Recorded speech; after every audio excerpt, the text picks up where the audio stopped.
we're doing lecture slightly differently today. We're going to talk about why Europeans decided to explore the world and begin colonizing the Americas. That's what we're talking about today. And remember, this is it's actually Unit 4. And our theme for the unit is that greed transforms the world, but so does the resistance to greed. So you have some questions to fill out as you watch this video, and take advantage of the fact, I know you will, that you can start and stop this video.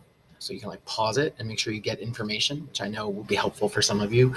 And you can go back if you didn't understand something, you can rewind it and have me explain it again. And you can also just pause it and ask me to come over and answer questions that you have. But this is the Indian Ocean Trade Network. You can see it connects Africa on the left side of your screen, or to the west, with Arabia, which is north of Africa. You can see that India is in the center, and then there's Southeast Asia and a place called Sumatra, and then China is on the right-hand side of the screen, or the eastern side of the screen.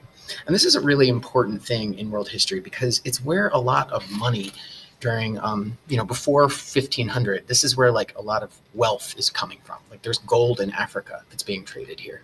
There's silver from the Middle East that's being traded. There's cotton, which is really valuable for making cloth that's comfortable to wear. That's in India.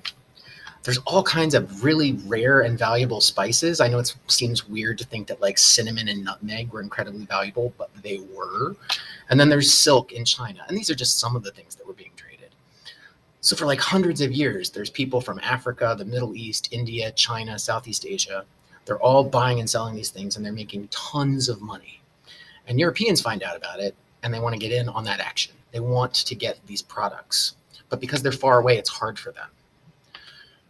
So into this situation, we have something called the Ottoman Empire. And the Ottoman Empire, which we'll talk more about later in the year, is this really powerful empire during this time period. And they conquered this Christian city called Constantinople. And they changed the name to Istanbul, which is now a major city in Turkey. And people have been trying to conquer Constantinople for a long time, and they've never been able to. But the Ottoman Turks did. And they were Muslims. The Ottoman Turks were Muslims. They believed in Islam. And so that means that the Christians who are over here, there's a Christian noble, and he's like, oh, I wish I could get to those spices. Well, now they have a huge and very powerful Muslim empire right in the middle, in the way. And they don't want to have to deal with this Muslim empire and these Muslim leaders. They think that Islam, remember, these are Christians, and they didn't like Islam. They thought Islam was bad. They thought that those people weren't going to heaven. They were going to go to hell. And so they start looking for new ways to get to the Indian Ocean trade routes. So Spain and Portugal are the two countries that really began learning about navigational tools and how to find your way through the ocean to get to the Indian Ocean. And the Portugal, their attempt is to go around to Africa, to go sail south around the coast of Africa, as you can see on the map, go all the way around and come into the Indian Ocean Trade Network. And the Spanish, their strategy is to go across the Atlantic Ocean, figuring that the world is round, of course, and that they're going to come around eventually to the back and get to Asia that way. And so this gets us to the 3Gs. The 3Gs is a very handy tool to remember the reasons why Europeans wanted to explore the world. First, they wanted gold, or money. The first G stands for gold, but it also stands for just valuable resources, like those spices I was talking about, or silver, or silk, or cotton. They wanted all of those things because they would make the country wealthier, obviously. Where's the God part? The slide got left out. Well, they also wanted to spread Christianity. They thought that spreading Roman Catholic Christianity, we talked about the Jesuits earlier, was a really important thing to do that would get them into heaven if they were able to convert new people to Christianity. And then finally, sorry there was missing a slide there. Finally, they wanted glory. They wanted to compete against other countries. They wanted to be more successful, right? Portugal wanted to be the best European country with the most gold and the most territory. And Spain wanted the same thing. And all the other European countries wanted that too.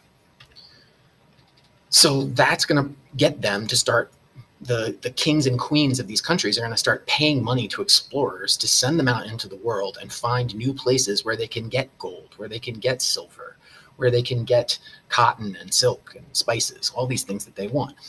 And that's going to lead eventually over the next couple hundred years to the complete colonization of the Americas. Europeans are going to carve up and claim the entire Western Hemisphere, including North America, but particularly for our unit, we're focusing on Latin America. And so Spain is going to be the country that takes over the most of Latin America. You can see the green on the map is where Spain is. And then Portugal is going to take over part of Brazil. And so Portugal will also take over parts of Latin America. And France is going to take over Haiti. That's really important for later. So I want you to know some of the names of these explorers. First, there's Vasco da Gama. And Vasco da Gama was sailing for Portugal. He wanted to make it to India, and he did this by sailing around Africa.